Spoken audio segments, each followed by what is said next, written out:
Have you ever seen those videos of a mom lifting a car to save her child and wondered, is that even possible? Or maybe you've watched a superhero movie and thought, could a human ever actually be that strong? Well, the answer might be closer to yes than you think. Today we're diving deep into the shocking biology behind superhuman strength, exploring everything from genetic mutations to the incredible power hidden within your own muscles. First, let's talk about what we mean by strength. It's not just about having big, bulky muscles.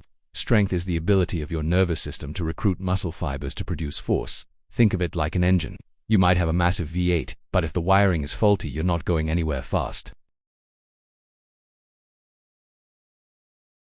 To get superhuman strength, you need all three components working at an absolutely elite level. Let's start with the muscles themselves. Everyone has the same basic muscle structure, composed of fibers.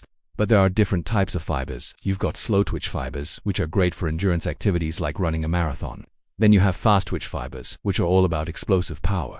Think sprinting or lifting heavy weights. Most of us have a pretty even mix, but some people are born with a genetic predisposition for a higher percentage of fast-twitch fibers. These are the natural-born sprinters and powerlifters. Their muscles are biologically primed for explosive force. But it gets even crazier. There's a gene, the ACTN3 gene, often called the gene for speed. Now let's talk about the governors of our strength. Our bodies are incredibly smart and have built-in safety mechanisms to prevent us from literally tearing our muscles off our bones. One of these is a protein called myostatin. Myostatin's job is to put the brakes on muscle growth. It tells your body, okay, that's enough muscle, let's not get too carried away. But what if those brakes failed? There's a rare genetic condition called myostatin-related muscle hypertrophy. People, and even some animals, born with this condition produce very little or no functional myostatin. The result? Uncontrolled muscle growth. They are incredibly muscular and strong from a very young age, without even trying. You might have seen pictures of supermuscular whippet dogs or Belgian blue cattle. That's often the myostatin gene at work. A few human cases have been documented, showing toddlers with the shredded physique of a bodybuilder. They possess a level of natural strength that seems, well, superhuman. So we have the genetic potential for more powerful muscle fibers and for more muscle mass. But what about unlocking the strength we already have? This is where the nervous system comes in, and it's arguably the most important piece of the puzzle. Most of the time, even when you think you're lifting your absolute max, you're only using about 60 to 70% of your muscle's potential. Your brain intentionally holds back to prevent injury. It's a subconscious safety feature. But in life or death situations, this changes. This phenomenon is called hysterical strength. You've heard the stories. A parent lifting a car off their child. Someone fighting off a wild animal with incredible force. In these moments of extreme stress and adrenaline, the brain can override its normal safety limits. The fight or flight response kicks in, flooding the body with adrenaline and other hormones. This does a few things. It dulls the sensation of pain, increases heart rate and blood flow to the muscles. And most importantly, it tells the nervous system to recruit a much higher percentage of muscle fibers, maybe even close to 100%. Suddenly, that internal governor is switched off. You're redlining the engine. This allows for those brief, incredible feats of strength. The problem is, it's incredibly dangerous. Using your muscles at 100% capacity can cause severe injuries, like torn muscles, snapped tendons, and broken bones. Your body isn't designed to handle that level of force.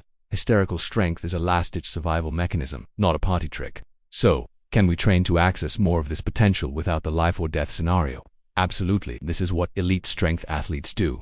Through years of dedicated training, powerlifters, strongmen, and Olympic weightlifters train their nervous systems to become more efficient. They teach their brain to recruit more muscle fibers simultaneously and in a more coordinated way. This is called neuromuscular adaptation.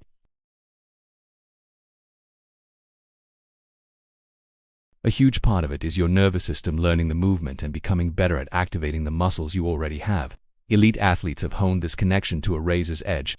Their nervous systems are so efficient that they can tap into 80, 90, or even more of their muscles' potential on a regular basis. They've essentially trained their brains to turn off the safety governors, but in a controlled, progressive way that strengthens their tendons and ligaments along with the muscles, reducing the risk of injury. Let's also consider the role of our skeleton. Strength isn't just muscle. You need a frame that can support the force you're generating. People with naturally denser and larger bones have a structural advantage. Wolff's law states that bone in a healthy person or animal will adapt to the loads under which it is placed. So, when you lift heavy weights, you're not just building muscle. You're signaling your bones to become stronger and denser to handle the stress. The skeletons of elite strongmen are significantly more robust than those of average people, providing a sturdier foundation for their immense power. Then there's the mental side. The belief that you can lift something is incredibly powerful. The placebo effect is real, even in strength. If you believe a weight is lighter than it is, you're often able to lift it more easily. This is all about the brain's perception of threat and effort. By mastering their mindset, athletes can push past perceived limits. Visualization, focus, and managing arousal levels, it's all part of a mental toolkit that unlocks physical performance. When an athlete gets in the zone, they are achieving a state of peak neuromuscular efficiency, partly driven by their psychological state.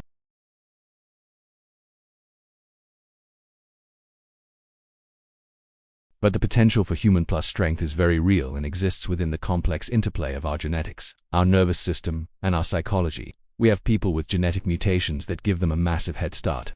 We have the hidden potential for hysterical strength, a primal survival tool, and we have the ability to train our minds and bodies to push the boundaries of what we thought was possible.